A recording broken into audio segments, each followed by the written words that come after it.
Auditeurs, auditrices, bonjour. Voici une dévotion matinale du 20 juillet, tirée d'un ouvrage s'intitulant « Tout pour qu'il règne » d'Oswald Chambers. Comptez sur la présence de Dieu. Ceux qui se confient en l'Éternel marchent et ne se fatiguent point. Isaïe 40, verset 31.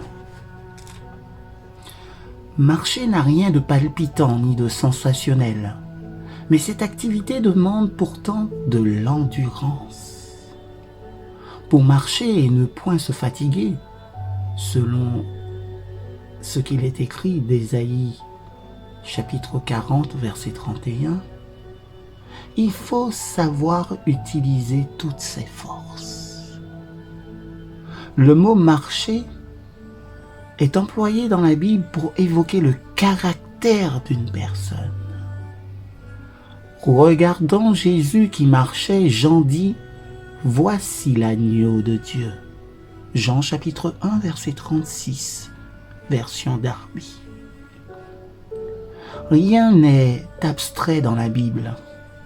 Toute réalité y est exprimée clairement et concrètement. Dieu ne dit pas « sois spirituel », mais plutôt « marche devant ma face ». Genèse chapitre 17, verset 1er. Lorsque nous sommes malades ou déprimés, nous sommes enclins à rechercher le sensationnel. Cela aboutit sur le plan physique à des manifestations nerveuses qui sont des contrefaçons du Saint-Esprit. Sur le plan émotionnel, cela entraîne des obsessions et la destruction du moral. Sur le plan spirituel, cela conduit à l'anéantissement de toute vie authentique. La présence de Dieu est réelle. Pour en prendre conscience, nous n'avons pas besoin de circonstances particulières.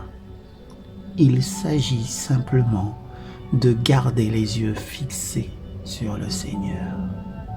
Lorsque nous cessons de compter sur lui, les difficultés surgissent. L'expérience dont parle le psalmiste, nous n'avons rien à craindre, même si, psaume 46, verset 3, deviendra nôtre si nous prenons conscience de la réalité de la présence de Dieu, si nous en acquérons la ferme certitude.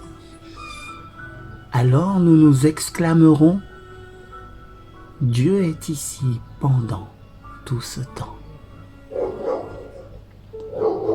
Dans les moments critiques, il est nécessaire de demander à Dieu de nous guider.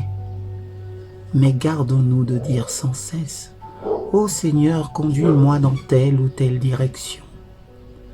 Il ne fait aucun doute que Dieu nous dirigera.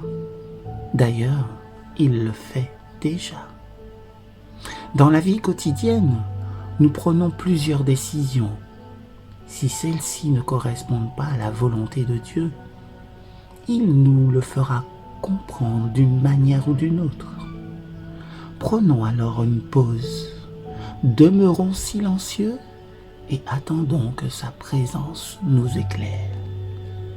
Excellente journée à tous et à toutes, en Jésus.